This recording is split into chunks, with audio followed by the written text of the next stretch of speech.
Eu queria dizer que os meus ídolos dos anos 80 da música brasileira, se eu tivesse que escolher um homem e uma mulher, são Cazuza e Marina Lima. Com certeza absoluta que são pessoas que eu conheço a obra toda, que eu escuto na minha casa. E aí, quando você fala de Cazuza e fala de Marina Lima, são gêneros bem definidos, são cantores que a gente lê como mulher e como homem.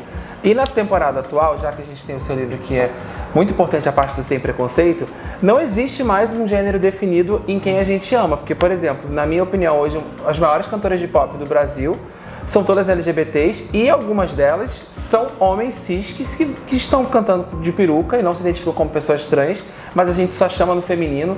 Tá tudo muito mais livre, tudo mais legal, na minha opinião. Só que, na verdade, não que lá atrás não fosse legal também, só que tinha muitas questões ainda que a sociedade não tinha evoluído. Como que você vê essa geração, essa dominação LGBT na música popular brasileira? Porque hoje em dia são eles que estão comandando. Eles que estão comandando. Isso é um público, tudo bem, a Anitta e a Pabllo conseguiram transcender isso, né? Um pouco a Ludmilla também, mas existe vários nichos de mercado.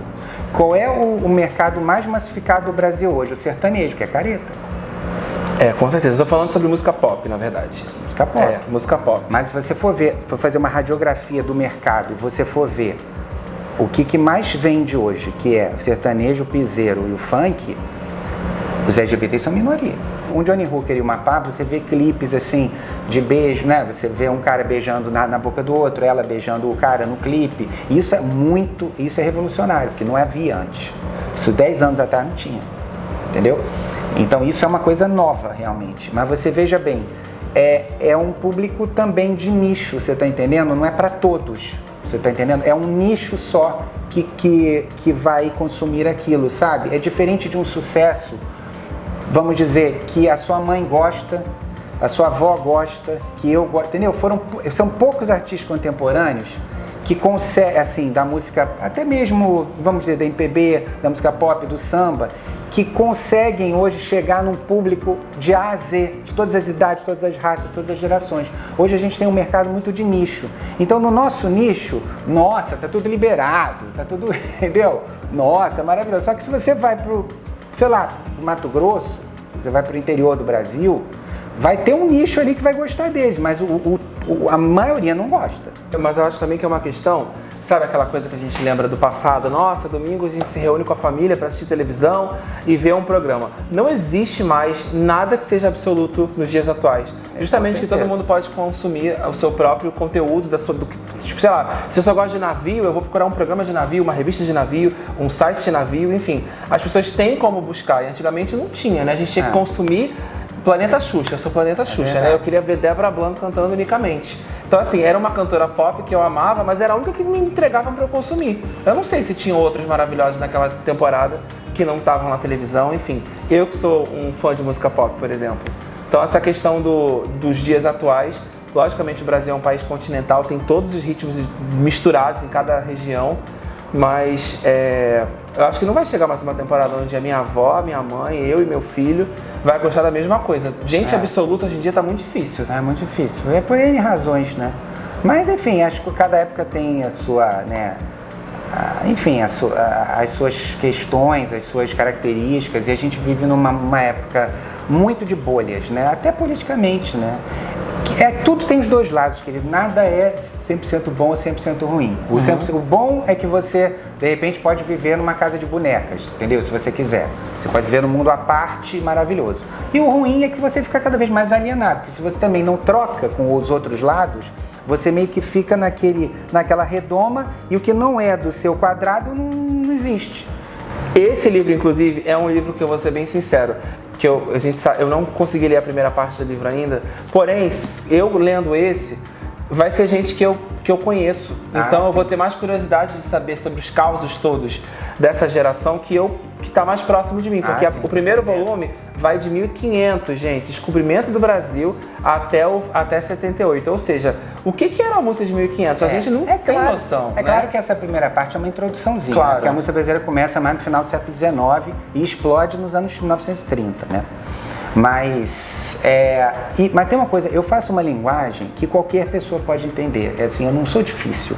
Eu sempre procuro fazer uma coisa bem humorada e uma forma como se todo mundo fala, você parece que está batendo um papo comigo. Esse é o meu jeito de ser. Eu explico até o que é um disco, para quem não sabe o que é, entendeu? Assim, você não precisa saber nada. Eu sou muito didático, muito, sabe? Assim, eu explico tudo. O que era um LP, um disco de 78 rotações, o que era um LP de 10 polegadas, que tinham 4 faixas de cada lado, o que era um LP de 12, que é o LP que a gente conhece mais, tem 6 de cada lado. Como é que começou o CD, entendeu? Quando é que começou o streaming, quando é que começou que antes era outra coisa. Então eu explico isso tudo, sabe? Como é que foi se dando essa transformação da indústria e também cruzo com o comportamento, com a situação política, tudo isso está no livro. Agora tem uma coisa, olha quem está aqui na contracapa falando do livro e na orelha. Maria Bethânia, Roberto Menescal, Erasmo Carlos, Elza Soares, In Memoriam, Martim da Vila, Ney Mato Grosso, DJ Malboro. Olha, DJ Malboro é o sem preconceito, a parte. E aqui também, ó. Leci Brandão, Ivan Lins, amo Ivan Lins. Ana Carolina, Fafá de Belém, Alceu Valença, Flávio Venturini, Russo Passapulso. Do Baiana System. E ainda Paula Toller e João Donato. Amo Paula Toller também. Claramente, esse livro é um must read. Vai entrar no Finos Book Club. Mas eu queria que você me iluminasse um caso aqui, um caos que você conta, que é muito assim, nossa, vocês precisam saber isso sobre o que aconteceu na música popular brasileira. O que você pode iluminar pra gente? Um episódio, assim, uma coisa super exclusiva que você traz no livro. Tem tanta coisa exclusiva, tanta coisa diferente, né, que eu trago no livro. Assim, tem coisas muito inusitadas, né? Quer ver um exemplo que eu acho bem engraçado? As pessoas sabem quem é o Jorge Aragão, né? Um grande sambista. Claro. Né? O Jorge Aragão já tinha feito vou festejar, ô coisinha tão bonitinha. Várias músicas importantes para Bete Carvalho, para um monte de gente, para o Fundo de Quintal, do qual ele fez parte. Aí ele começou a gravar solo como cantor, teve algum sucesso, tudo bem. Mas não foi assim um estouro. Aí ele gravou num disco ao vivo em 99, uma versão de Ave Maria, de Gounod, em ritmo de pagode, um solo de cavaquinho que nem era dele. E isso fez ele vender 750 mil CDs na época e virar um grande cantor. Entende? Ele estourou como cantor, virou assim um astro, como cantor mesmo, cantautor, por causa de uma gravação instrumental de uma música religiosa em ritmo de pagode que nem era ele que solava o cavaquinho. Entende? Você vê como é que também a música tem essas coisas inusitadas. Por exemplo, o Mamonas Assassinas, que foi um grupo infanto-juvenil, assim, dos anos 90, que eles morreram todos num desastre de avião, aconteceu também uma coisa inusitada, porque eles queriam fazer um outro estilo, mas foi o produtor deles que, ouvindo uma coisa que eles tinham feito assim, meio de brincadeira, achou que aquilo ia dar certo e aí a coisa foi sucesso. Então, eu conto também umas curiosidades assim, entende? Escolher um cantor que eu amo também, pra ver se tem bastante assunto deles aqui. Tim Maia. Bom, o Tim Maia é demais, né? O Tim Maia foi o primeiro independente, assim, brasileiro, assim. Ele já fazia disco independente, porque assim, gravar, gente, o número de artistas começou a triplicar na música brasileira quando começou o CD, porque o CD era muito barato de produzir, entende? Depois na internet, então, nem se fala, aí, sei lá, quintuplicou o número de artistas. Hoje até meu cachorro é artista, todo mundo é artista.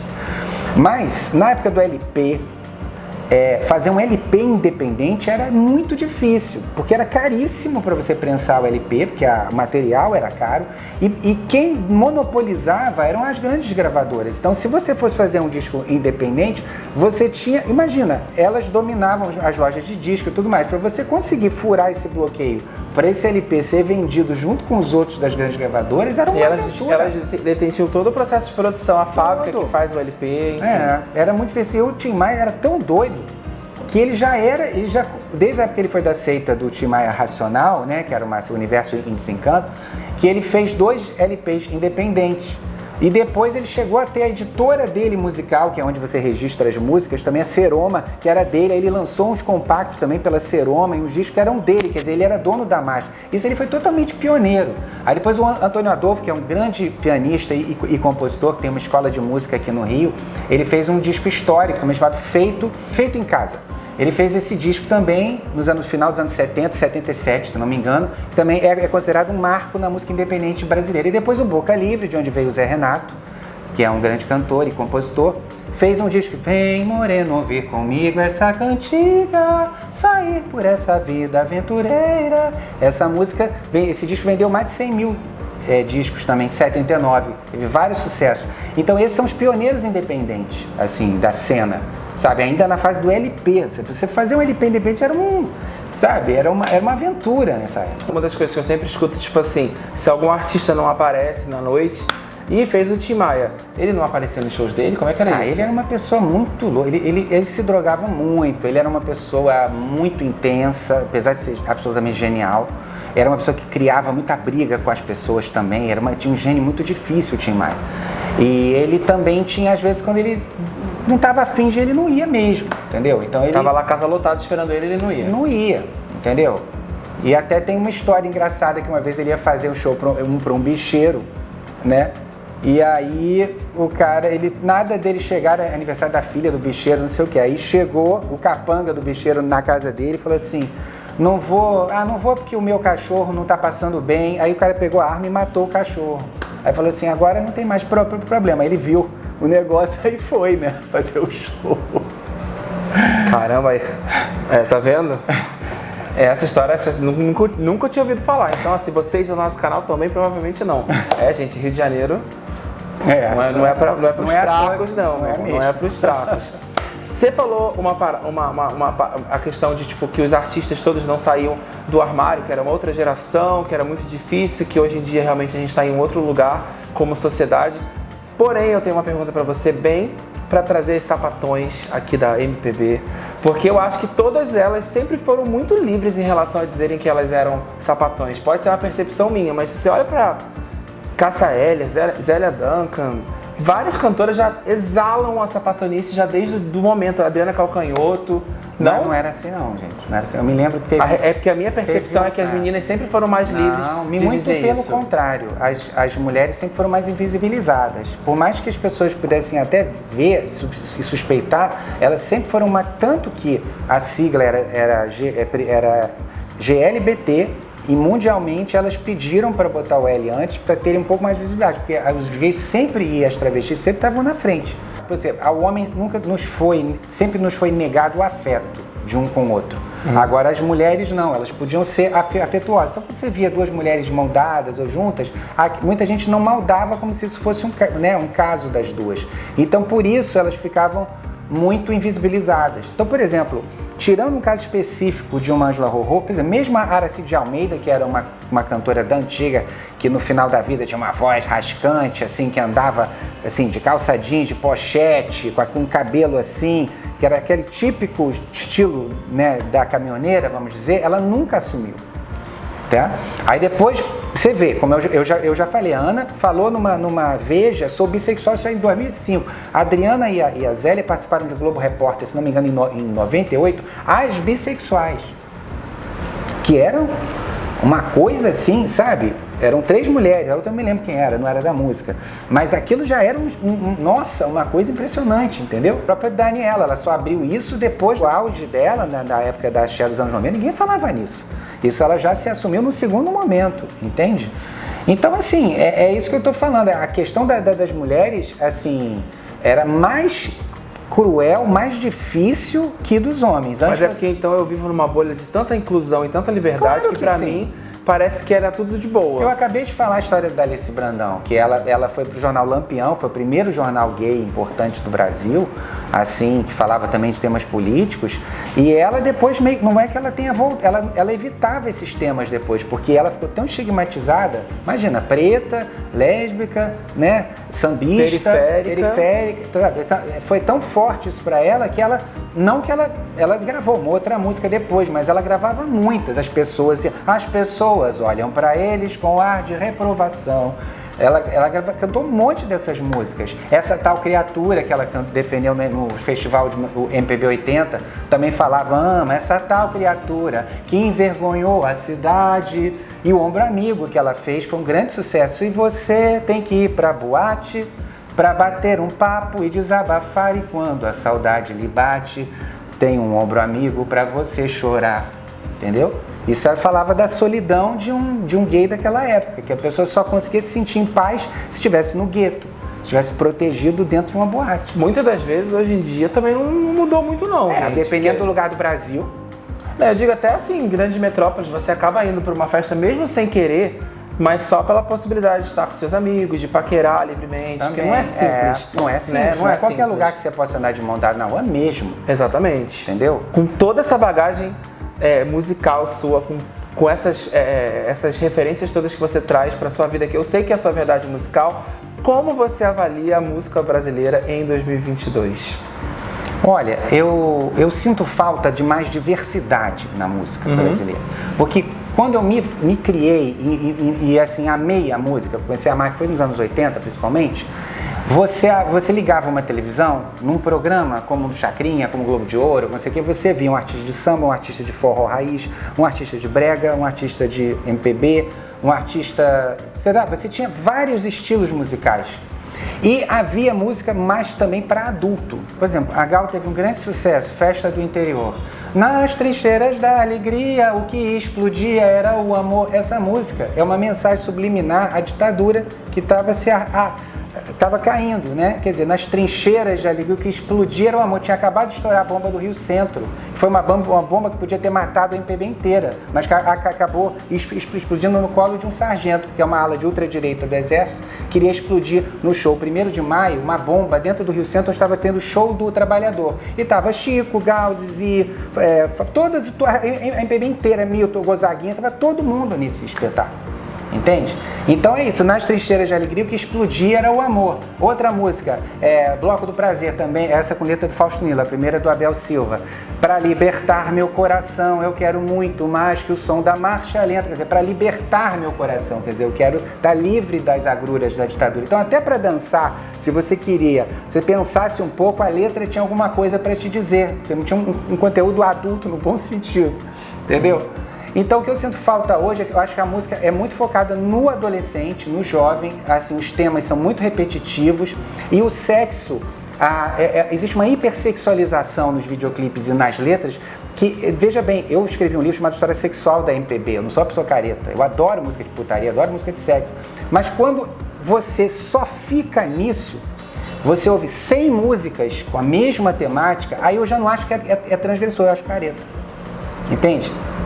Eu até entrevistei o Caetano um dia desses e ele estava falando também disso. Eu acho legal que exista essas músicas, mas quando fica nessa dimensão do escândalo, né? Tipo assim, sabe, uma coisa feita, sabe, uma coisa assim meio que forçando um pouco, assim, falando às vezes até umas escatologias na música, umas coisas assim, sabe? Aí fica careta, entendeu? Aí deixa de ser transgressor, porque o sexo não é só uma penetração, o sexo é uma coisa maravilhosa, o sexo é uma coisa muito maior do que uma abordagem, às vezes, um pouco pueril numa música, entende? Sabe? Agora, quando é bem feito, é maravilhoso. Tem uma música do PK que eu acho ótima, por exemplo, entendeu? É bem feita. E a coisa também, assim, da bunda, né? Todas as mulheres, para estourar, tem que botar a bunda para jogo. Será que a mulher só tem isso a oferecer? Não, então ela não possa botar a bunda para jogo. Ela tem todo o direito. A bunda é maravilhosa. Mas até uma vez eu entrevistei a Fernanda Abreu, nem o peito agora está por baixo, né? É só a bunda. Por que só a bunda? Entendeu? Aí parece que a pessoa é empoderada, mas será que é empoderada? Será que isso também não pode não ser um machismo também? Então, assim, são coisas... Eu não sou dono da verdade não, tá, gente? Eu só estou lançando coisas que, assim, eu me criei numa época que tudo bem, tinha outros problemas. De repente, um artista assumido LGBT por causa das gravadoras talvez não conseguisse um espaço. Isso era uma coisa ruim. Mas, por outro lado, você tinha uma diversidade na parada de sucessos que desde 2008 não tem mais. Entende? Você vê que mesmo uma Ana Carolina, uma Maria Rita, um Seu Jorge, sabe? Esses artistas, Vanessa da Mata, esses artistas que começaram nos anos 2000 já a ter sucesso, nem eles conseguem uma música mais na parada. Por quê? Se os shows deles são sempre cheios. Tem alguma coisa aí. É por isso que no epílogo desse meu livro eu discuto um pouco essa perversidade do mercado contemporâneo.